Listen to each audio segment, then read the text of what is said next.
जी।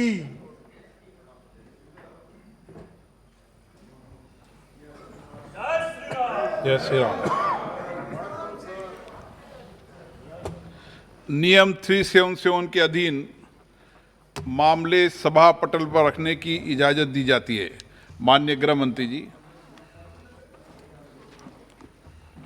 माननीय अध्यक्ष जी, भारतीय सेना को नागालैंड के मौन जिले के तिजित क्षेत्र में तिरू गांव के पास उग्रवादियों की आवाजाही की सूचना मिली थी।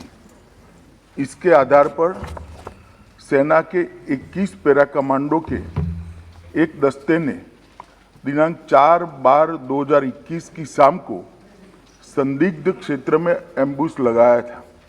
अम्बुश के दौरान एक वाहन अम्बुश के स्थान के समीप पहुंचा।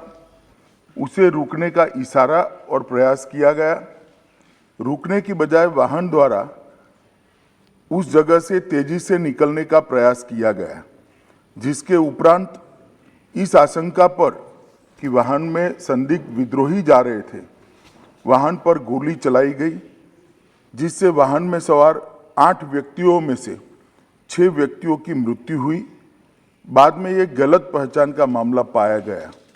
जो 2 लोग घायल हुए थे उन्हें सेना द्वारा ही इलाज हेतु नजदीकी स्वास्थ्य केंद्र में ले जाया गया।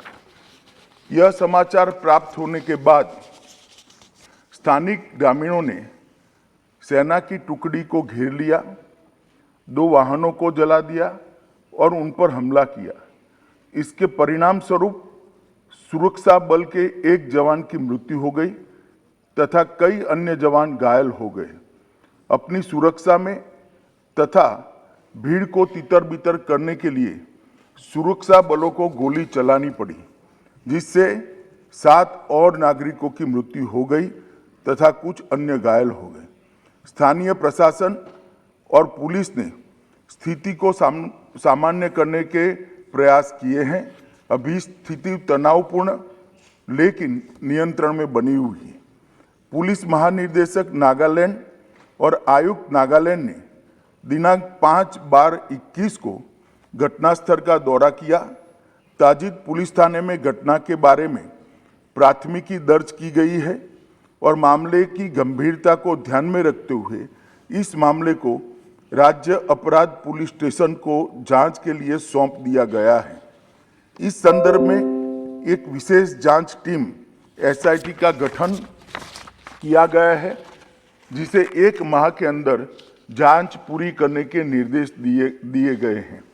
उपरोक्त घटना के पश्चात दिनांक 5/12/21 की शाम में लगभग 250 लोगों की उद्वेलित भीड़ ने मौन शहर में असम राइफल की कंपनी ऑपरेटिंग बेस पर तोड़फोड़ की। भीड़ ने COB के मकान में आग लगाई, जिसके उपरांत असम राइफल की टुकड़ी को भीड़ को तितर-बितर करने के लिए गोली चलानी पड़ी। इसके कारण एक और नागरिक की मृत्यु हो गई और एक अन्य घायल हो गया। प्रभावित क्षेत्र में किसी और अप्रिय घटना को रोकने के लिए अतिरिक्त बलों की तैनाती कर दी गई है। सेना की 3 कोर मुख्यालय द्वारा एक प्रेस वक्तव्य जारी किया गया है, जिसमें निर्दोष नागरिकों की दुखद मृत्यु के घटनाक्रम पर अत्यधिक दुख सेना द्वारा व्यक्त किया गया है। सेना द्वारा इन दुर्भाग्यपूर्ण मृत्यु के कारणों की जांच उच्चतम स्तर पर की जा रही है और कानून के अनुसार समुचित कार्यवाही की जाएगी। घटना की सूचना मिलने पर मैंने तत्काल नागालैंड के गवर्नर और मुख्यमंत्री जी से संपर्क किया। गृह मंत्रालय द्वारा भी नागालैंड के मुख्य सचिव और पुलिस महानिदेशक से संपर्क किया गया। कल पूरे दिन स्थिति को मॉनिटर किया गया।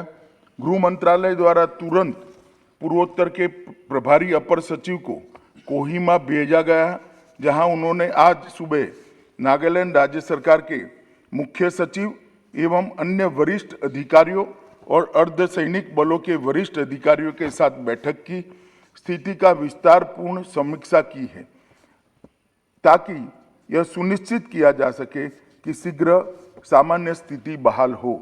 यह निर्णय लिया गया है कि सभी एजेंसियों को यह सुनिश्चित करना चाहिए कि विद्रोहियों के खिलाफ अभियान चलाते समय भविष्य में ऐसी कोई दुर्भाग्यपूर्ण घटना की पुनरावृत्ति न हो। सरकार स्थिति पर सूक्ष्मता से नजर रख रही है और क्षेत्र में शांति और सौहार्द सुनिश्चित करने के लिए आवश्यकता अनुसार जरूरी उपाय भी किए जा रहे हैं। राज्य प्राधिकारियों ने एहतियात के तौर पर प्रभावित इलाकों में निषेधाज्ञा लागू की है। भारत सरकार नागालैंड में हुए इस दुर्भाग्यपूर्ण घटना पर अत्यंत खेद व्यक्त करती है और मृतकों के परिवारों के प्रति गहरी संवेदना व्यक्त करती है।